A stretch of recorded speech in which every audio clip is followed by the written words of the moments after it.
নমস্কাৰ, কি খবৰ সকলোৰে? এতিয়া আজি ভিডিঅ'টো আৰম্ভ কৰোঁতে দুপৰীয়াই হ'লহি।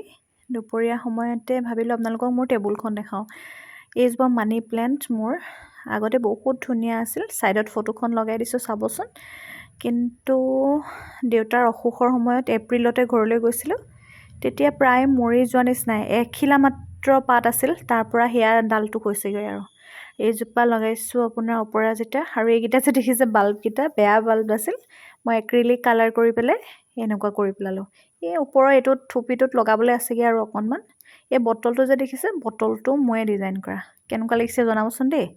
এইটো আকৌ ক'লা বটলটো এইটো কৰি আছোঁ, কিন্তু শেষ হোৱাগৈ নাই। সৰু বটল আৰু ৱেষ্ট বটলবিলাক মই গোটাই ৰাখোঁ, মানে য'ৰ পৰা বুটলি আনো। বিগ বাস্কেটত আকৌ গ্ৰছাৰী অৰ্ডাৰ দিছিলোঁ। গ্ৰছাৰীবোৰৰ কাৰণে কোনো ধৰণৰ বাকেট নাহে, গতিকেলৈ ট্ৰেখনেই লৈ গ'লোঁ। আৰু মোৰ কোনো ডাঙৰ পাত্ৰও নাছিল।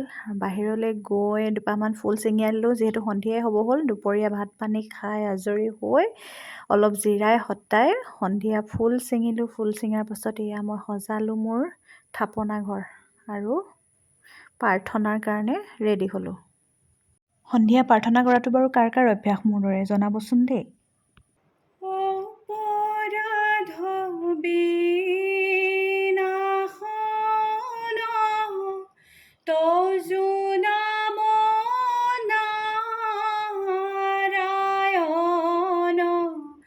জানি নামে পখিলো হৰণ আনগতি নাহিকে মৰণ অপৰাধ ক্ষমা কৰি তুমি দয়াশীল হৰি মোক ৰক্ষা কৰিও চৰণে ৰাম মোক ৰক্ষা কৰিও চৰণে শ্ৰীমন্ত শংকৰ হৰি ভকতৰ জানা যেন কল্পতৰু তাহান্ত বিনাই নাই নাই নাই আমাৰ পৰম গুৰু ৰাম আমাৰ পৰম গুৰু। আৰু সেইদিনা যে বেলুনটো আনিছিলোঁ পূজাৰ পৰা, মই আকৌ এনেদৰে সজাই ৰাখিছোঁ। ইমান ধুনীয়া লাগিছে ন? কিবা এটা ভাল লাগে এনেকৈ। আৰু ইফালে মই বনাবলৈ ল'লোঁ পকৰি।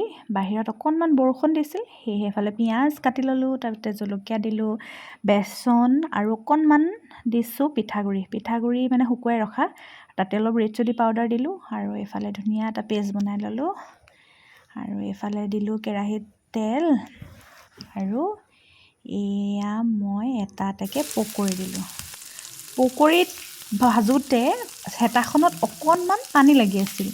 পকৰিকেইটা লৰাবলৈ লওঁতে মানে যেনেকুৱা হৈ গ'ল নহয়, পলালোঁ আৰু পূৰা মানে। আৰু আপোনালোকৰ এনেকুৱা হয়নে জনাবচোন? মোৰ প্ৰায়ে হয় পায়, হাতে চাতে গোটেই লাগি যায় আৰু মানে দাগি দাগি। আৰু এইফালে পুনৰ পকৰি দিলোঁ, আৰু সেয়া বাছ ৰেডি। আজি আকৌ গাখীৰ চাহ খাম বুলি ভাবিলোঁ পকৰিৰ লগত, আৰু গাখীৰ চাহটো অলপ বেলেগ ডিজাইনত বনাম বুলি ভাবিলোঁ। চাওকচোন পকৰিকেইটা কেনেকুৱা ক্ৰিস্পি হৈছে নহয়নে? আৰু গাখীৰ চাহ মই কেনেদৰে বনালোঁ চাব দেই। চচপেনটো অকণমান গৰম হ'বলৈ দিলোঁ, তাতে 2 চামুচ চেনি দিলোঁ। চেনিটো মানে আন্দাজমতে আৰু আপোনালোকে কিমান খায়। মই 2 কাপ চাহৰ বাবে দিছিলোঁ। লগতে আন্দাজমতে দিলোঁ এফালে চাহপাত, আৰু চামুচ এখনেৰে লৰাই থাকিলোঁ। আৰু এনেদৰে অলপ দেৰি লৰোৱাৰ পাছতে চেনিবোৰে চাহপাতখিনি মানে মিশ্ৰণ এটা হৈ যায়, চেনিবোৰ আৰু চাহপাতখিনি লগ লাগি। আৰু এনেকৈ লৰাই তাতে আপোনাৰ দি দিলোঁ গাখীৰ। আৰু মই বেছিভাগ গাখীৰে দিছোঁ, তাৰমানে গাখীৰৰ চাহ বুলি ক'লে গাখীৰ বেছি হ'ব লাগে। আৰু এইফালে পানী অকণমান দিছোঁ, আৰু পুনৰ লৰাই আছোঁ। এনেকৈ অকণমান দেৰি লৰাই থাকিলে মানে চাহৰ টেষ্টটো একদম বহুত ধুনীয়া হয়, মানে একদম মানে হোটেলত বনোৱা নিচিনা চাহ হয়। এফালে উতলটো আহিলে আৰু এনেকৈ দুবাৰমান উতলালে বেছি ভাল আৰু তাৰ পাছতে এয়া চাহ ৰেডি। চাহ খাই বৈ দুয়োটাই ভাবিলোঁ আমি হাঁহ মাংস খাম। হাঁহ মাংস আনিলোগৈ আৰু এইফালে হাঁহ মাংসখিনি আচলতে ধুব নালাগে, কিন্তু উপায় নাই, বাহিৰত কটা ধুবতো লাগিবই। হালধি নিমখ দি ল'লোঁ আৰু এইফালে মছলা, এইটো মিট মছলা হয়। মিট মছলা মানে এইটো মানে স্পেচিয়েলি বনোৱা, আমাৰ গাঁৱৰ ঘৰৰ পৰা লৈ আহিছিলোঁ আহোঁতে। আৰু এইফালে আদা নহৰু পেষ্ট, পিঁয়াজ দিলোঁ, তাতে অকণমান জালুকৰ গুড়া দিলোঁ আৰু এইফালে মিঠাতেল দি পেলাই মাংসখিনি অলপ মেৰিনেট কৰি ল'লোঁ। মানে হাঁহৰ মাংস বুলি ক'লে মেৰিনেট কৰিবই লাগে। আৰু আজি মাংসখিনি ক'লা হ'বনে নহয় নাজানো, কিন্তু বনাবলৈ লৈছোঁ। আৰু এইফালে লোহাৰৰ কেৰাহীটো পাতি ল'লোঁ। লোহাৰৰ কেৰাহীত হাঁহ মাংস এনেও বেছি ভাল লাগে খাই। এইফালে তেজপাত দুখিলামান দি ল'লোঁ, এইফালে ৰেড চিলি দুটামান দিলোঁ আৰু এইফালে পিঁয়াজ দি দিলোঁ, আদা নহৰুৰ পেষ্টখিনি দি দিলোঁ আৰু ভালদৰে লৰাই লৈছোঁ। অকণমান গল্ডেন ব্ৰাউন হোৱালৈকে পিঁয়াজ আৰু আদা নহৰু ভাজি লৈ এইবাৰ মেৰিনেট কৰা মাংসখিনি দি দিলোঁ। মাংসখিনি মেৰিনেট কৰি অলপ দেৰি থ'লে বেছি ভাল হয়। মই প্ৰায় 15 মিনিটমান ৰাখিছিলোঁ। তাৰপাছতে এয়া ঢাকোন দি দিলোঁ। অকণমান দেৰি ভজাৰ পাছত মাংসবিলাক অকণমান ফুটিবলৈ আৰম্ভ কৰিব। তেতিয়া মই মাংসখিনিত ফুটাৰ লগে লগে অলপ লৰাই লৈ এয়া দি দিলোঁ কোমোৰা আৰু আলুগুটি। কোমোৰা আৰু আলু অলপ সৰহকৈ দিছোঁ, কাৰণ আমি চব্জিবোৰ বেছি ভাল পাওঁ খাই।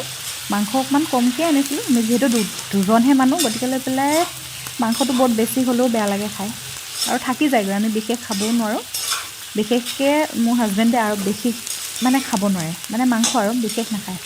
ময়ে অকলে খোৱা নিচিনা হয়, গতিকে লৈ পেলাই খাই খাই ফুলি যোৱাতকৈ আৰু ভাবিলোঁ কমকৈ নিয়া হওক। আৰু এইফালে পুনৰ ঢাকোন দি দিলোঁ চব্জি দি। আৰু এয়া ঢাকোনখন আঁতৰাই দিছোঁ, দেখিছেনে? ধুনীয়াকৈ আধা সিজা হৈছে আলু আৰু কোমোৰাখিনি। এনেদৰে পুনৰ, আচলতে মাংস বুলি ক'লে অলপ সৰহকৈ লৰাব লাগে, তেতিয়া ভাল হয় বেছি খাবলৈ। আৰু এয়া লৰাই মেলি বছ, এয়া দি দিছোঁ। অকণমানকৈ পানী দি থাকিম। গৰম পানী দিলে মাংস গৰম পানীহে দিব লাগে আচলতে। গৰম পানী দিলে টেষ্টটো ইনক্ৰিজ হয়। আৰু এইফালে ল' ফ্লেম কৰি পেলাই মই আলু আৰু কোমোৰাখিনি সিজিবলৈ দিলোঁ। এয়া লৰাই দিছোঁ ঢাকোনখনেৰে। ঢাকোন দিয়া আৰু নেদেখালোঁ, ভিডিঅ' কৰিবলৈ থাকি গ'ল তেতিয়া। এইফালে লৰাই, দেখিছেনে? প্ৰায় সিজিলেই। আলু আৰু এইফালে কোমোৰা প্ৰায় সিজি গৈছে। ভালদৰে লৰাই আৰু অন্যফালে মই পানী গৰম কৰি ৰাখিছিলোঁ। এতিয়া একেবাৰে এইবাৰ পানী অলপমান সৰহকৈ দিম। পানীটো আপোনালোকে আপোনাৰ আন্দাজমতে দিব পাৰে, কাৰণ কিমানকৈ খায়। আমি এবাৰ ফ্লেমটো বঢ়াই দিছোঁ গেছৰ।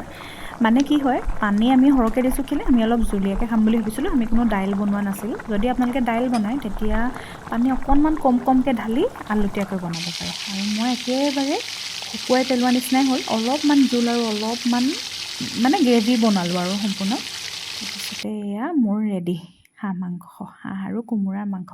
মাংসখিনি ভবা নিচিনাকৈ ক'লাই হৈছে, আৰু হাঁহ মাংস সদায় ক'লা হ'লেহে ভাল লাগে, কাৰণ জালুক দিছিলোঁ যে লগত, জালুকটোৱে আচলতে মাংসখিনি ইমান ধুনীয়া কৰি পেলালে।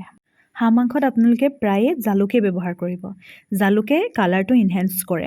বাছ হৈ গ'ল আমাৰ ডিনাৰ ৰেডি, আৰু খাবলৈ খুব টেষ্টি হৈছে। আজিলৈ আহিছোঁ, শুভৰাত্ৰি সকলোলৈকে।